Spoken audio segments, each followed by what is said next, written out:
নবী বিশ্ব নবী হযরতে মুহাম্মদুর রাসূলুল্লাহ সাল্লাল্লাহু আলাইহি ওয়াসাল্লাম তিনি যখন কাবা শরীফ তওয়াফ করলেন, একটু অল্প সময়ের মধ্যে আমি আলোচনা করব আল্লাহর নবী বিশ্ব নবী হযরতে মুহাম্মদুর রাসূলুল্লাহ সাল্লাল্লাহু আলাইহি ওয়াসাল্লাম তিনি যখন কাবা শরীফ তওয়াফ করতেন, হযরতে শাইখ শিবলি রহমাতুল্লাহ আলাইহি উনি একজন আল্লাহর বান্দা কাবা শরীফ তওয়াফ করতেছে। তওয়াফের সময় দেখতে পাচ্ছে একজন যুবক কাবা শরীফ তওয়াফ করতেছে।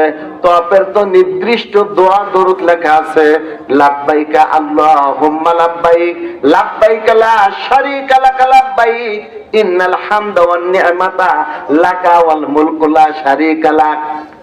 কাবা শরীফ তওয়াফ করার জন্য দোয়া আছে, কিন্তু ওই যুবকটি ওই সমস্ত দোয়া দরুদ বাদ দিয়ে সব সময়ের জন্য আখিরি পয়গম্বর বিশ্ব নবী হযরতে মুহাম্মদুর রাসূলুল্লাহ সাল্লাল্লাহু আলাইহি ওয়াসাল্লামের উপরে দরুদ পড়তেছে। আল্লাহুম্মা সাল্লি আলা মুহাম্মাদ ওয়া আলা আলি মুহাম্মাদ কামা সাল্লাইতা আলা ইব্রাহিম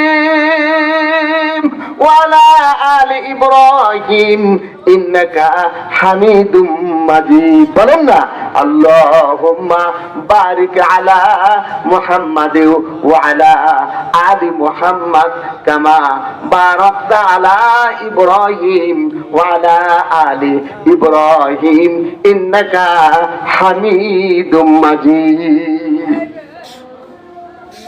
যদি আমরা লাভ বুঝতাম তাহলে আমরা দরুদ পড়ার জন্য পাগল হয়ে যাইতাম। সুবহানাল্লাহ। আমি আজকে রাসূলের অগণিত হাদিস থেকে, বুখারী শরীফ থেকে একটা হাদিস পাঠ করছি। ক্বালা রাসূলুল্লাহ সাল্লাল্লাহু আলাইহি ওয়াসাল্লাম মান সাল্লা আলাইয়া ওয়াহিদাতান সাল্লাল্লাহু আলাইহি আশরা।